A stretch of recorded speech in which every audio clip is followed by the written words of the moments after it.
হরে কৃষ্ণা বন্ধুরা, কেমন আছেন? আশা করি সকলে ভালো আছেন এবং সুস্থ আছেন। ছোটদেরকে ভালোবাসার, বড়দের আর বৈষ্ণব ভক্তগণকে আমি কোটি কোটি প্রণাম জানাই।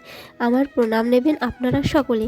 আজকে হচ্ছে আমাদের রামলালার প্রাণ প্রতিষ্ঠার দিন, তাই আপনারা সকলে আজকের এই দিনটিকে ভালো করে উদযাপন করুন, ভালো করে কাটান আর রামলালার পুজো অর্চনা করুন।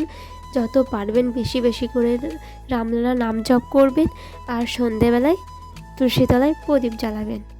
আজকের ভিডিওটি হচ্ছে যে ভগবান রামচন্দ্র কেন সুদর্শন চক্র ব্যবহার করেনি। তার আগে বলবো, যদি আপনারা শ্রীরামের ভক্ত হয়ে থাকেন তাহলে কমেন্ট বক্সে জয় শ্রীরাম লিখতে কেউ ভুলবেন না।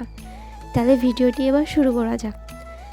আপনারা কি জানেন রামচন্দ্র বিষ্ণুর অবতার হওয়ার সত্ত্বেও কেন সুদর্শন চক্র ব্যবহার করেননি?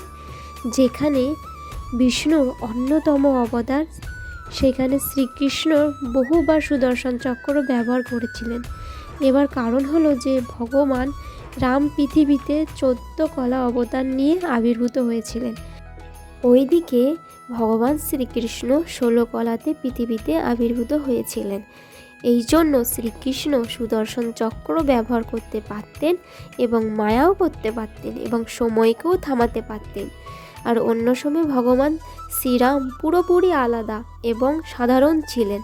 তিনি কোনো রকমের মায়া ব্যবহার করতে পারতেন না।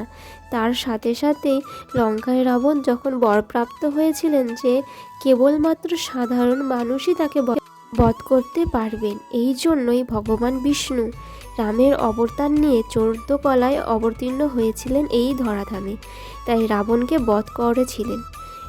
সেই জন্যই শ্রী বিষ্ণু রামের অবতার নিয়ে আমাদের এখানে জন্মগ্রহণ করেছিলেন সাধারণ রূপে। যদি আপনাদের এই ভিডিওটি ভালো লাগে তাহলে লাইক করে সাবস্ক্রাইব করে দেবেন, পাশে থাকা বেল আইকনটি প্রেস করে দেবেন নিত্য নতুন ভিডিও পাওয়ার জন্য। হরে কৃষ্ণা, রাধে রাধে, জয় শ্রীরাম।